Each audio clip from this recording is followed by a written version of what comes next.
Brothers, welcome back. Listen, have you seen Scarface? Have you seen Scarface? I really recommend you go watch Scarface.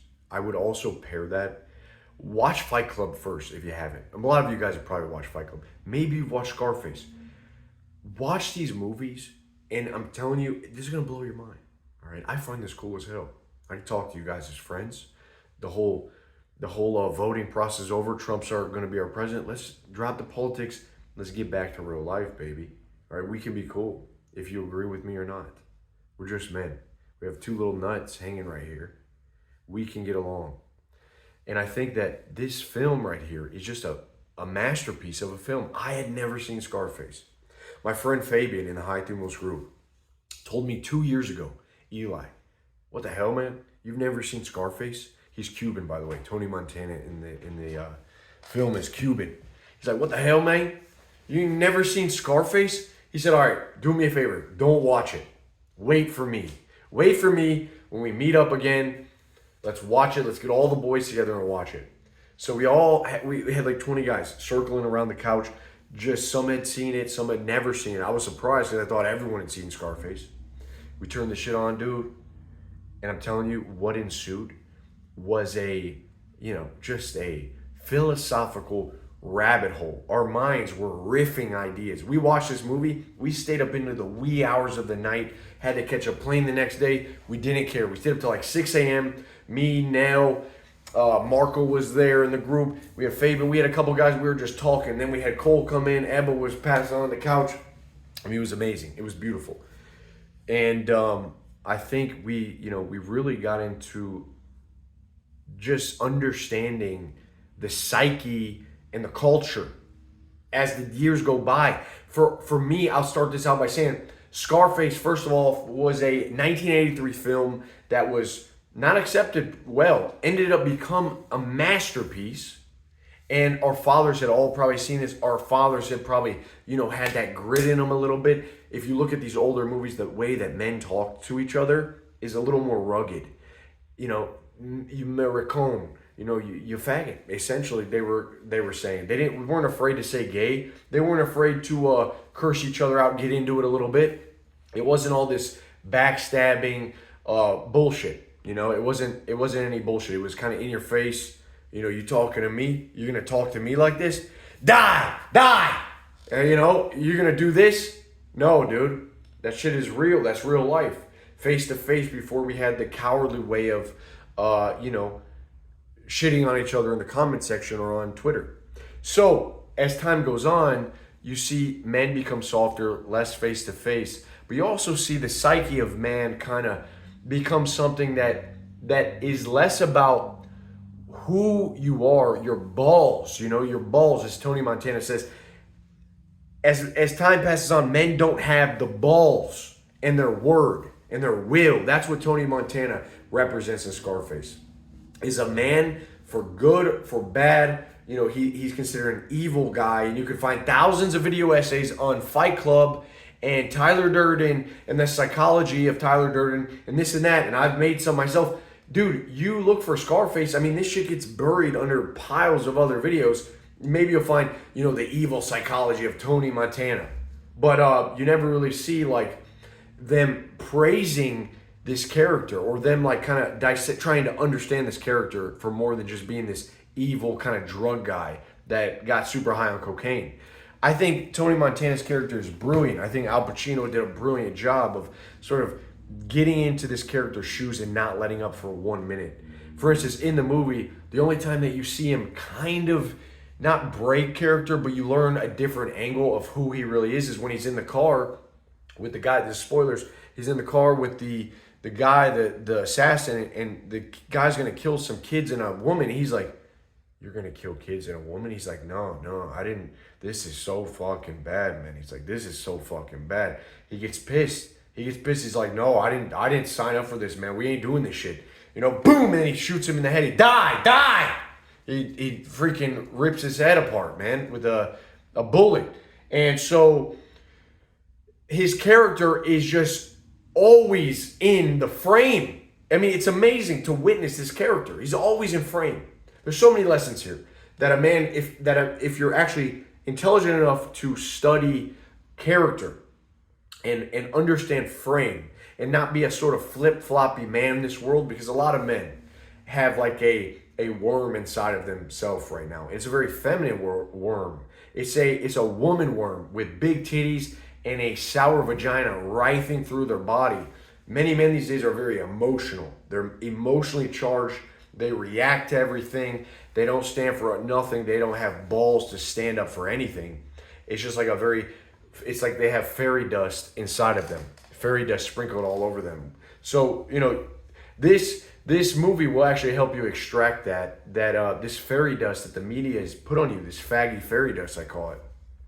It will take away a lot of that. It is one step to taking away a lot of that. And as time goes on, you see the psychology of men changing. You can realize that Fight Club is this generation's Scarface. And I'm actually thinking, man, Fight Club's old. What's the next generation Scarface? Because when you compare the two, what you see is a woo-woo sort of stoic spirituality start to come to the minds of the men. Whereas Tyler Durden isn't real. The story isn't real. Obviously, it's Scarface and Fight Club. But the character in Scarface is a real human. Tyler Durden is an illusion. Tyler Durden was born out of a place of comfort and need for a change of his comfy life. So the narrator creates Tyler Durden in his head as this figure that fucks like he wants to, that gets all the women, that has the style, that has the aesthetic. It is this complete package that the modern man that is, sick of reality and not getting what he wants can really kind of easily digest. It has that aesthetic ribbon around itself. Whereas Scarface is a black pill's worst nightmare.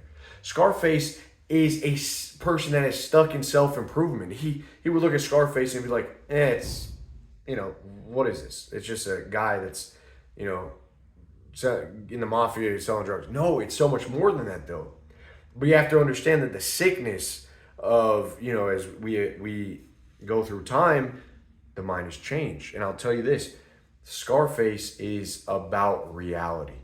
Scarface is the black pill's worst nightmare because Tony Montana is not your quintessential Chad. He is not your guy with a shredded six-pack. He is not the guy that gets all the girls approaching him. The girl that he does end up getting is actually taller than him. But this guy makes no excuses. He doesn't care about the norms and what the people say. He goes out and scoops his nuts and makes shit happen. He doesn't need to self-improve. He doesn't need to meditate. He doesn't need to go on NoFap. He doesn't need to write in his journal. He goes out there, this Tony Montana character, and he makes shit happen, as simple as that. All he has is his will. And I see a Nietzschean kind of will to power there encapsulated in this Tony Montana character. If there is a will, there is a way. This guy that was shaped in the gutter, this character was shaped in the gutter from, going in the prison of this communism, living in communism, Cuba, and going to prison, shaped in the gutter, rugged, determined, and, just rough. Whereas you see this woo-woo, spiritual, stoic, modern kind of mindset show up in the narrator. I was in my little penthouse. I started looking at IKEA furniture and what the fuck is all this, right? That's many men these days. We are comfy. We're comfy. A lot of us weren't forged in the gutter. A lot of us haven't really suffered. We read Ryan Holiday's bullshit books on stoicism. I saw a video today about him. He's like, many people are, in turmoil now because Kamala didn't win. And how would a Stoic respond to this? Well, first off, a Stoic would not be concerned with all that bullshit anyway. He's not going to be voting for Kamala anyway, so he's not even going to be upset in the first place. Anyway, so, the next thing is Fight Club has this guy that goes to the forefront of his mind that's just not even real to begin with. And so, as Patrice O'Neal said, I never understood until I sort of watched Scarface and I saw the difference. Fight Club is an incel's fantasy. It's an incel's fantasy. Because Fight Club presents to you Brad Pitt, shredded, handsome, this loser of a narrator conjures him up in his mind. If only I become this, only then can I get. If I be like this, I can get everything I want. I can create everything I want. Tony Montana doesn't need any of that bullshit. He just needs his will. He needs heart. He needs grit. He needs determination, and he has that. And so there's an element of your environment creates your character. And, many men haven't suffered. Many men are comfy. Many men are just running around on the corners of the internet. And they're becoming more and more weird. They're finding the next niche. They're not sticking to their guns. They're not making shit happen. They're not patient enough. They always think they need to be busy. They never stop and reflect.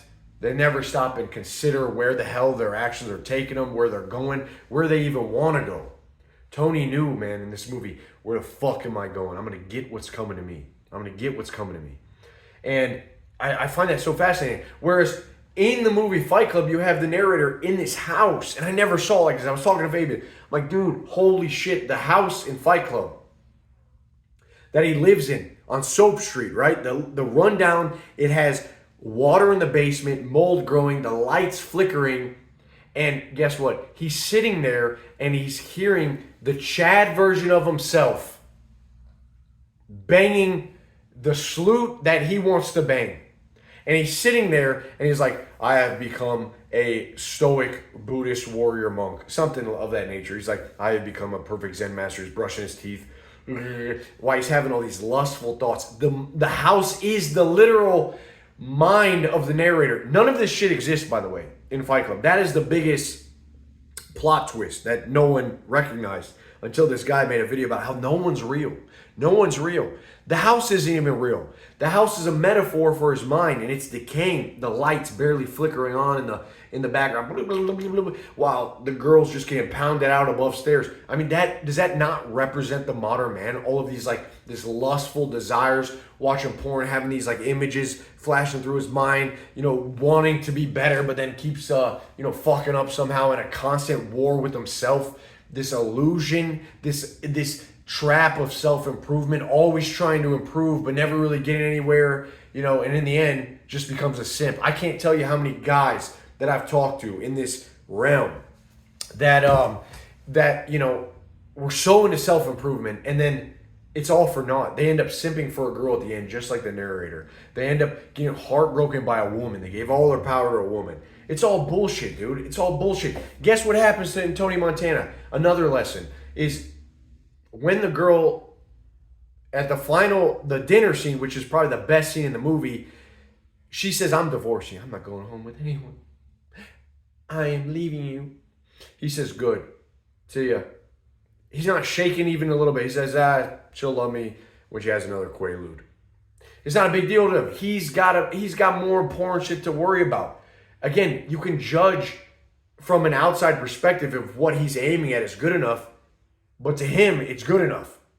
He says, he even starts to say, what is all this bullshit? We're just sitting here eating this food, getting fat. You want to be 50 years old with a saggy tits and pale stomach, kind of reminiscent of Mishima and Sun and Steel. But dude, this guy's he's like, what is this all for, man? What is it? There's got to be something more to this. He's like, you guys need people like me.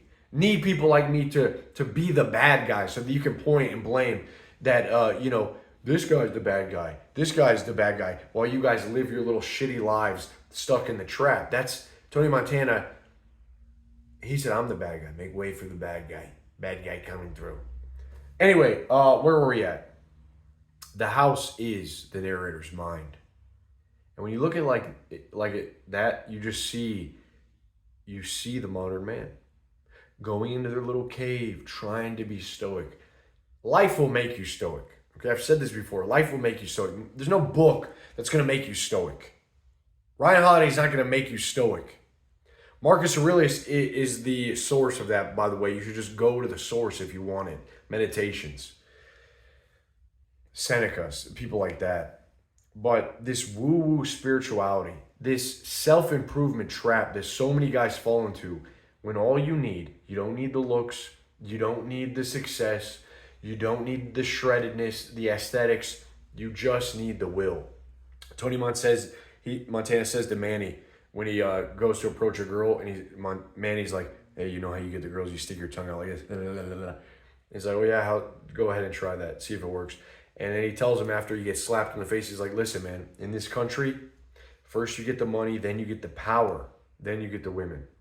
And that encompasses this idea that you don't need to self-improve. You need to go and create your life.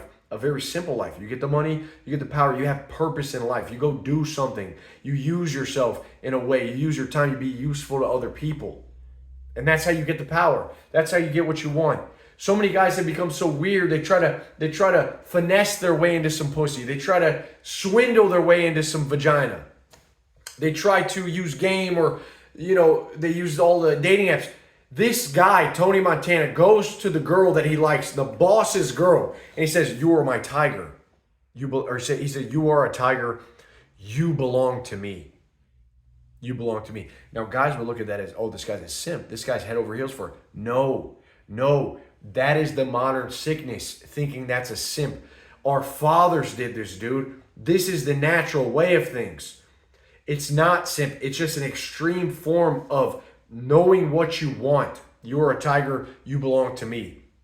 What ends up happening is he gets the girl. He marries her. He gets the life he wants. She leaves him. He doesn't give a damn. He's fine. He keeps going.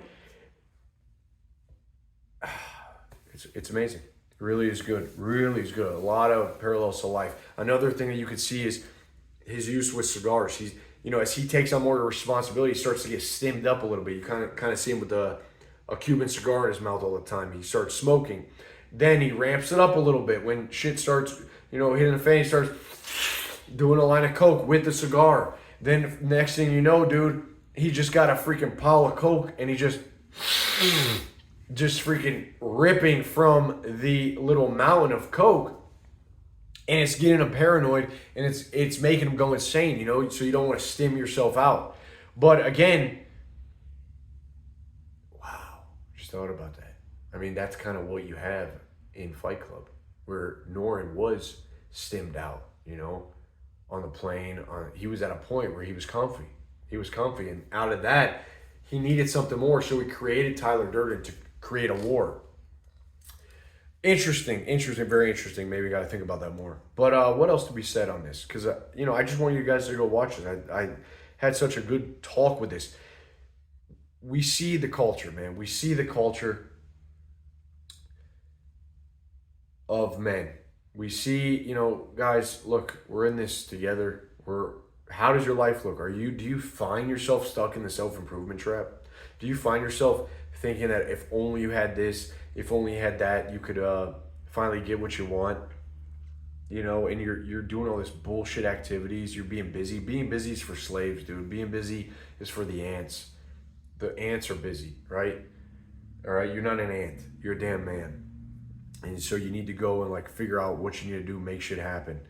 But this whole creating illusion, just living with so much lust and this chasing perfectionism and this trying to be at peace all the time in the present, the power of now, F that guy, dude. You don't always need to be like that, right? There's supposed to be chaos, not stepping up for yourself, not having balls, not having will. What kind of way is that to live? What kind of way is that to just be slithering around in the backdrop, trying to no, dude, you got to go out face to face. Like Tony Montana's talk with Souza.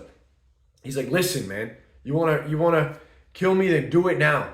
But all I have in this world is my balls and my word. All I have is my balls and my word. So, if you want to work together, then let's do it. And if you want to kill me right now, then let's do it. Just ruthless, fearless, not always paralyzed by considering the outcome of every fucking little thing. Wise, sagacious, smart, very, very cultivated, but not too much, not too afraid of everything. Even how he goes out at the end, dude, he gets shot in the chest. He's like, I'll fucking bury you, cocksucker. He don't care, dude. He doesn't care. He doesn't come out with his hands up, pleading. He goes out just freaking shooting, and he gets shot up. He's still going, he's like, you can't kill me, kill me. And we see this guy that had his ascent, and then he ends up falling down into the well, into very symbolic, this heaven and hell, this ascent towards heaven, and then a dramatic fall. And in Fight Club, you see this guy that was living, chasing an illusion, chasing phantoms, and he becomes a coward at the end, and he gets his heart, he starts to doubt himself, he starts to doubt his mission. He doesn't actually have the balls because they never existed. It was always fake. And a lot of guys are fake. It's easy to be fake. It's very easy to be fake. It's hard to have the balls. And that could go back to the environment. Many of us have had no need for balls. Many of us haven't exercised our will. We don't even need our will. So the moment that trials and tribulations hit the fan, bye-bye Tyler Durden. Bye-bye the stoic ideal that I had in my mind. No, as soon as shit hits the fan, you get emotional, and that little female worm fluttering through your little body is, comes to the forefront. You need balls. You need will. So you can't fake that. You really can't fake that, or you're gonna be called out. Women are gonna sense it. You need to go out and just make shit happen. You gotta go out. You gotta be like Tony Montana, and you just gotta stay hungry. Stay hungry. Keep your eyes on God. Keep your eyes on the purpose, on something. Make shit happen. All right, that's all you got. We got a great life right here. That's all I'm telling you. We got a great life. We got to stay focused. Can't get filled with anger or resentment. Go watch Fight Club. Go watch Scarface. Let me know what you guys think. All right, talk to you soon. Peace.